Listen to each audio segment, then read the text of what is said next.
History की सबसे बड़ी एविएशन डील जो न केवल भारत बल्कि अमेरिका, ब्रिटेन और फ्रांस के लिए भी गेम चेंजर साबित होने वाली है। 470 एरोप्लेन्स, जी हाँ 470 एरोप्लेन्स का ऑर्डर दिया है टाटा ने एयर इंडिया के लिए। वही एयर इंडिया जो कुछ सालों पहले तक कर्ज के दलदल में इस कदर डूबी हुई थी कि सरकार को मजबूरन इसे प्राइवेट करना पड़ गया था और 18,000 करोड़ में टाटा ने इसे खरीदा था। लेकिन अब यही एयर इंडिया भारत की इकोनॉमी को आसमान की ऊंचाइयों पर ले जाने की तैयारी कर रही है। टाटा एयर इंडिया के लिए 470 एयरप्लेन्स को अमेरिका की बोइंग और फ्रांस की एयरबस से खरीदने वाला है, जिसके लिए वो इन्हें $85 बिलियन पे करेगा। और ये तो सिर्फ एस्टिमेटेड वैल्यू है। कई एक्सपर्ट्स का तो मानना ये तक है कि ये डील $100 बिलियन तक भी जा सकती है। लेकिन यहाँ पर सवाल ये उठता है कि टाटा को अचानक इतने सारे एयरप्लेन्स की जरूरत क्यों पड़ी और इन 470 एयरप्लेन्स के आने के बाद इंडिया की एविएशन मार्केट कैसे बदलेगी। वहीं इससे भी बड़ा सवाल जो कि आपके मन में भी जरूर आया होगा वो ये कि एयरबस और बोइंग के साथ इतनी बड़ी डील करने की बजाय भारत खुद एयरप्लेन्स मैन्युफैक्चर क्यों नहीं करता है। आखिरकार वो क्या रीजंस हैं जिसकी वजह से भारत में प्लेन्स नहीं बनते हैं। चलिए जानते हैं इन सारे इंटरेस्टिंग सवालों के जवाब इस वीडियो में। टाटा एयर इंडिया डील और भारत प्लेन क्यों नहीं बनाता, इन सारे सवालों के जवाब हम इस वीडियो में 4 पार्ट्स में जानेंगे। First, why Tata buy Air India. Second, Tata Air India deal decoded. Third, benefits of 470 airplanes deal. And fourth, why India can't manufacture planes. जो लोग नहीं जानते उन्हें बता दूं कि एयर इंडिया भारत की ओल्डेस्ट एयरलाइन कंपनी है, जिसे इंटरेस्टिंगली शुरू भी टाटा ने ही किया था। इस कंपनी को 1932 में शुरू किया गया था और इसके फाउंडर JRD टाटा थे, जो इसके पहले चेयरमैन भी रहे। लेकिन फिर आजादी के बाद नेशनलाइजेशन की पॉलिसी के चलते ये एयरलाइन कंपनी गवर्नमेंट के अंडर आ गई। लेकिन इस दौरान भी JRD टाटा 1977 तक इस कंपनी के चेयरमैन बने रहे। पर फिर उसके बाद बार बार गवर्नमेंट की इंटरफेरेंस के चलते धीरे धीरे ये एयरलाइन कंपनी अपनी ग्लोरी खोने लगी। एयर इंडिया के लिए सबसे बुरा साल था साल 2007, जब सरकार ने एयर इंडिया को एक domestic airlines company Indian airline के साथ में मर्ज कर दिया। उस समय एयर इंडिया 570 करोड़ और इंडियन एयरलाइंस 240 करोड़ का लॉस झेल रही थी। वहीं मर्ज के बाद में इस कंपनी की हालत और भी ज्यादा खराब हो गई, जिसका सबसे बड़ा रीजन था मर्ज कंपनी के 30,000 एम्प्लॉइज जो कि रिक्वायरमेंट से 2 गुने थे और कंपनी का 1/5 रेवेन्यू सिर्फ एम्प्लॉइज के पेज और बेनिफिट पर ही खर्च हो रहा था। वहीं इसके अगले साल यानी कि साल 2008 में ग्लोबल इकोनॉमिक क्राइसिस के चलते ऑयल प्राइसेस आसमान छूने लगे, जिसकी वजह से कई इंडियन एयरलाइंस ने अपनी फ्लाइट्स को एयर इंडिया के डोमेस्टिक रूट्स पर मोड़ दिया और इस तरह एयर इंडिया पूरी तरह बर्बाद हो गई। रिपोर्ट्स के मुताबिक साल 2021 तक एयर इंडिया का टोटल डेब्ट 62,000 करोड़ तक पहुंच चुका था। जब एनडीए गवर्नमेंट पावर में आई तो उसने एयरलाइंस के इस कर्ज से छुटकारा पाने के लिए कई कोशिशें की और फाइनली इसे एंड में प्राइवेट करने का फैसला किया। और फिर इसके बाद जब एयर इंडिया का ऑक्शन रखा गया तो वहां पर 18,000 करोड़ की सबसे ऊंची बोली लगाकर टाटा ने इसे अपने नाम कर लिया और इस तरह एयर इंडिया की घर वापसी हुई। लेकिन भले ही टाटा ने एयर इंडिया को शुरू किया था, लेकिन इतने कर्ज में डूबी एयरलाइन कंपनी को क्या दोबारा खरीदना सही फैसला था? दरअसल एयर इंडिया के लॉस में होने का रीजन उसकी परफॉर्मेंस या फिर सर्विसेज नहीं, बल्कि गवर्नमेंट की बार बार की इंटरफेरेंस और रॉन्ग डिसीजंस थे। और टाटा ये बात बहुत अच्छे से जानता था कि अगर एयर इंडिया को ढंग से चलाया जाए तो ये दोबारा से वर्ल्ड की बेस्ट एयरलाइन कंपनी बन सकती है। और यही रीजन है कि इतने कर्ज में डूबे होने के बावजूद भी टाटा ने एयर इंडिया को खरीदने का फैसला किया। अब बात उस डील की कर लेते हैं जिसके चर्चे इस समय पूरी दुनिया में हो रहे हैं, यानी कि $85 बिलियन की एरोप्लेन डील की। दरअसल टाटा ग्रुप इस समय 3 एयरलाइन कंपनीज को ओन करता है, विस्त्रा, एयर एशिया और एयर इंडिया। एयर एशिया और एयर इंडिया में टाटा के 100% स्टेक्स हैं, जबकि विस्त्रा में वो 51 शेयर्स का मालिक है। कंपनी का एम अपनी तीनों एयरलाइंस को मर्ज करके इंडिया की 30% से ज्यादा की डोमेस्टिक एविएशन मार्केट को कंट्रोल करना है, जिसके लिए उसे और एरोप्लेन्स की जरूरत पड़ेगी। ऐसा इसलिए क्योंकि टाटा ग्रुप के पास में अभी टोटल 219 एयरक्राफ्ट हैं, जिसमें एयर इंडिया के 113, विस्त्रा के 54, एयर एशिया के 28 और एयर इंडिया एक्सप्रेस शामिल हैं। जबकि वहीं दूसरी तरफ इंडियन एविएशन मार्केट को करंटली डोमिनेट करने वाली इंडिगो के पास में 300 एयरक्राफ्ट्स हैं, जिसकी वजह से ही इंडिगो मंथली 65 लाख पैसेंजर्स के साथ भारत की 56% एविएशन मार्केट को कंट्रोल करती है। ये airline company daily 1600 flight operate करती है, जिसमें 76% फ्लाइट डोमेस्टिक और 24% फ्लाइट्स इंटरनेशनल होती हैं। और ये बात तो हम सभी जानते हैं कि नेक्स्ट 5 to 10 ईयर्स में भारत दुनिया की थर्ड एविएशन मार्केट बनने वाला है, जिसमें टाटा की ये डील मेजर रोल प्ले करेगी। टाटा इस बात को बहुत अच्छे से जानता है कि भारत में अभी भी लाखों लोग ऐसे हैं जो हाई कॉस्ट के कारण प्लेन में ट्रैवल नहीं कर पाते हैं। वहीं यही एक और रीजन है जिसकी वजह से भारत में लो कॉस्ट एयरलाइंस ज्यादा सक्सेसफुल रही हैं। लेकिन इनकी टिकट्स भी इतनी लो नहीं है कि इसे हर कोई अफोर्ड कर सके। इसके अलावा इन एयरलाइंस में full carrier service facilities like different type of beverages, foods भी नहीं दिया जाता है। कंपनी अपनी इस डील के जरिए भारत की डोमेस्टिक मार्केट में पैसेंजर्स को low cost airlines with full carrier service की फैसिलिटी देने का प्लान कर रही है, ताकि मार्केट से उस गैप को खत्म किया जा सके जो ज्यादातर पैसेंजर्स को लेफ्ट आउट फील कराता है।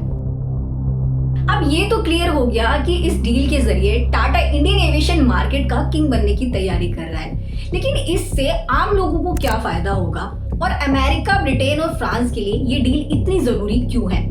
दरअसल यहाँ पर 85 बिलियन डॉलर्स की डील का मतलब है एविएशन मार्केट में 85 बिलियन डॉलर्स की इन्वेस्टमेंट।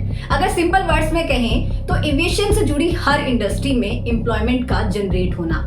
और क्योंकि इस डील में 4 देश डायरेक्टली और कई देश इनडायरेक्टली शामिल हैं, तो इसकी वजह से ग्लोबली मैसिव एम्प्लॉयमेंट क्रिएट होगी। 470 एयरप्लेन्स में से 250 एयरप्लेन्स एयरबस तैयार करने वाला है, जबकि 220 एयरप्लेन्स का ऑर्डर बोइंग को दिया गया है। वही क्योंकि एयरबस के A350 एयरक्राफ्ट में ब्रिटिश कंपनी रॉयल्स रॉयस का इंजन लगेगा, तो इसका मतलब ये है कि ये डील ब्रिटेन के लिए भी ग्रेट एम्प्लॉयमेंट अपॉर्चुनिटीज लेकर आई है, जिसकी इकोनॉमी रशिया यूक्रेन वॉर के बाद आई इन्फ्लेशन की वजह से लगभग डूब ही गई थी। इसके अलावा एयरबस और बोइंग के कई एयरक्राफ्ट्स में अमेरिकन कंपनी जी एरोस्पेस और फ्रांस की कंपनी CFM इंटरनेशनल के इंजन भी यूज होने वाले हैं। और अब अगर भारत की मार्केट की बात करें तो इस मेगा डील की वजह से टाटा का साइज बढ़ने वाला है, जिसका मतलब ये है कि कंपनी की सभी एयरलाइंस में आने वाले सालों में air hostess, engineers, pilots, customer services, finance, cleaners जैसी कई मैसिव जॉब ओपनिंग्स निकलेंगी। इसके अलावा डील को जल्दी कंप्लीट करने के लिए बोइंग और एयरबस टाटा के साथ मिलकर भारत में कुछ मैन्युफैक्चरिंग प्लांट्स भी लगाने वाले हैं, जिसकी वजह से भी देश का एम्प्लॉयमेंट रेट बेटर होगा। और ये तो फिर भी वो फायदे हैं जो कंपनी के जरिए आम लोगों को डायरेक्ट मिलने वाले हैं। जबकि इस डील के पूरा होने के बाद एयर इंडिया की वजह से जो भारत की डोमेस्टिक मार्केट प्रोडक्टिविटी में ग्रोथ आएगी, उसके बारे में तो आप सोच भी नहीं सकते।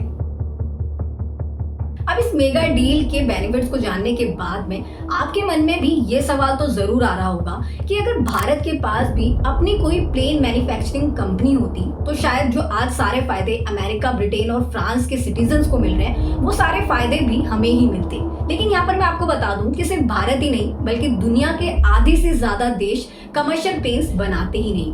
कई एक्सपर्ट्स का मानना है कि इस इंडस्ट्री में ज्यादा कंपनीज के न होने के पीछे का रीजन इसका हद से ज्यादा एक्सपेंसिव होना और रिसेशन और इकोनॉमिक क्राइसिस जैसी सिचुएशन में एविएशन मार्केट का सबसे पहले क्रैश कर जाना है, जो काफी हद तक सच भी है लेकिन पूरा सच नहीं है। ऐसा इसलिए क्योंकि इस इंडस्ट्री में ज्यादा कंपनीज के प्रॉफिट न कमाने का या फिर न उतरने का जो सबसे बड़ा रीजन माना जाता है वो है एयरबस और बोइंग की ड्यूओपली, जो कि ग्लोबली 99% एविएशन मार्केट को कंट्रोल करते हैं। यहाँ पर मैं आपको बता दूं कि अमेरिकन कंपनी बोइंग की शुरुआत 1916 में ही हो गई थी और ये वो टाइम था जब दुनिया में कोई और कंपनी प्लेन्स नहीं बना रही थी। अगर आप अमेरिका की पॉलिटिकल हिस्ट्री को निकालेंगे तो आपको पता चलेगा कि वर्ल्ड वॉर 2 के बाद से अमेरिका में भले ही किसी भी पॉलिटिकल पार्टी की सरकार रही हो, लेकिन इस दौरान बोइंग के बोर्ड मेंबर्स किसी न किसी हाई गवर्नमेंट पोस्ट पर जरूर रहे हैं। जैसे कि जब बराक ओबामा US के प्रेसिडेंट थे तो इस दौरान उन्होंने बोइंग के बोर्ड मेंबर्स को chief of staff and commerce secretary के तौर पर हायर किया था।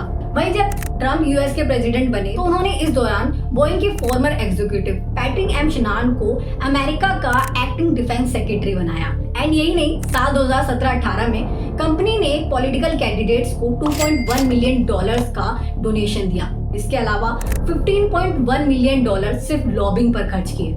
वहीं अगर बात करें एयरबस की तो इसकी शुरुआत 1970 में हुई थी। दरअसल हुआ क्या था कि वर्ल्ड वॉर 2 के बाद में अमेरिका बोइंग की वजह से ग्लोबली एविएशन मार्केट को पूरी तरह कंट्रोल करने लगा था, जिसकी मोनोपोली को तोड़ने के लिए फ्रांस, जर्मनी और ब्रिटेन ने अपनी अपनी कंपनीज को मर्ज करके एयरबस की शुरुआत की। एंड यही रीजन है कि एयरबस को यूरोपियन यूनियन का फुल सपोर्ट है और ये कंपनी भी कहीं ना कहीं पॉलिटिकली इन्फ्लुएंस्ड है एंड यूरोपियन यूनियन और अमेरिका के सपोर्ट की वजह से ही ये दोनों कंपनीज किसी और को इस मार्केट में उतरने नहीं देती। वहीं पैसे और पावर के चलते इनके लिए FAA यानी कि फेडरेशन एविएशन एडमिनिस्ट्रेशन और ESA European aviation safety agency के डिसीजंस को मैनिपुलेट करना या फिर इन्फ्लुएंस करना भी ज्यादा मुश्किल नहीं है। और क्योंकि भारत, चाइना और रशिया जैसे कुछ बड़े देशों को छोड़कर दुनिया के ज्यादातर देश FAA और ESA के ही रूल्स को फॉलो करते हैं, इसलिए इन दोनों कंट्रीज के लिए अपनी बादशाहत को बरकरार रखना और भी ज्यादा आसान हो जाता है।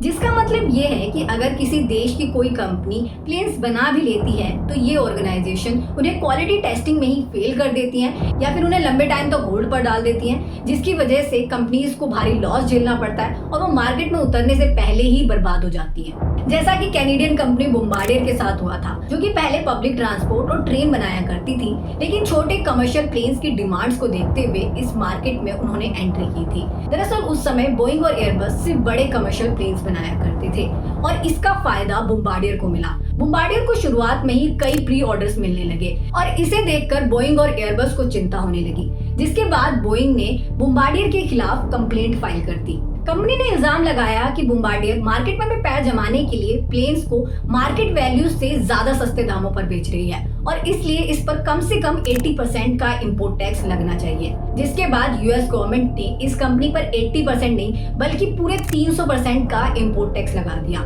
जिसकी वजह से बोम्बार्डियर रातों रात दिवालिया होने की कगार पर आ गई और इस मौके का फायदा उठाकर एयरबस ने बोम्बार्डियर के 51% शेयर खरीद लिए और इसे बाद में अपनी कंपनी में मर्ज कर लिया।